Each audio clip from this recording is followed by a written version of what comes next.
आज हम जिस विषय पर बात करेंगे वो है क्रोध। क्रोध वो भावना है जो हमारे सारे जीवन को घेर कर रहता है। क्रोध को ना उम्र की मर्यादा है, ना ही ज्ञान की। कब, कहां और किस कारण से क्रोध पैदा हो जाए वो कोई नहीं जानता।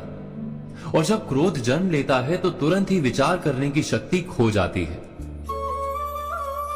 बुद्धि पर अंधकार छा जाता है। वर्षों के संबंध पल भर में टूट जाते हैं। सारा जीवन बिखर जाता है। किसी भी कारागार में जाकर देखिए, अधिकतर अपराधी क्षण भर के क्रोध का दंड भोगते हुए दिखाई देंगे, पर फिर भी हम क्रोध पर अंकुश नहीं लगा पाते।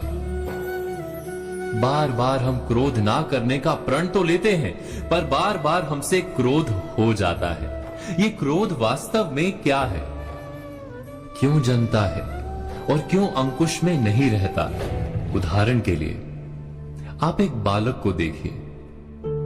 उसे किसी वस्तु की इच्छा होती है और उस समय अगर उसे वो नहीं मिलती या कोई उसे भयभीत करता है तो वो प्रतिक्रिया देता है। बालक की प्रतिक्रिया क्रोध है, क्योंकि बालक निर्बल है, निसहाय है। बालक अपनों से बड़ों को अपने वजूद का एहसास, अपने अस्तित्व की प्रतीति करवाने का प्रयास करता है क्रोध के माध्यम से।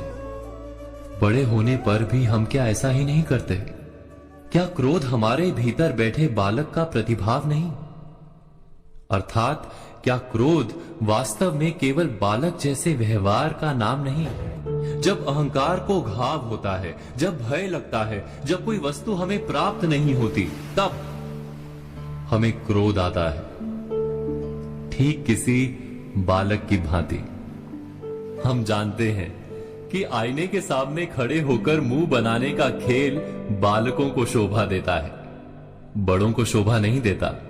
फिर भी हम बालक की भांति क्रोध करना बंद नहीं करते। हम अनुभव से जानते हैं, दूसरों को देखकर बता सकते हैं कि क्रोध से कभी कुछ प्राप्त नहीं होता। सम्मान हो, संपत्ति हो, प्रेम हो या सुरक्षा हो, क्रोध से नहीं मिलता। मिलता है तो प्रयासों से, कार्य करने से, बुद्धिपूर्वक विचार करने से। मनुष्य मात्र अपनी आदतों के अनुसार ही जीता रहता है। क्रोध भी आदत बन जाती है। हमारे चाहते हुए भी हम अपने प्रतिभावों को रोक नहीं पाते। हम स्वयं को बड़े या पुख्ता मानते हैं, पर थोड़ा सा कारण मिलते ही हमारे भीतर का बालक क्रोध कर बैठता है। अर्थात क्रोध वास्तव में और कुछ भी नहीं, हमारी बालक बुद्धि का नाम है। जैसे ही हम इतना स्मरण में रखें कि हम बालक नहीं, बालक जैसा व्यवहार हमें शोभा नहीं देता, वैसे ही क्रोध स्वयं ही बंद हो जाता है। क्या ये सत्य नहीं? इस पर विचार मनन अवश्य कीजिएगा।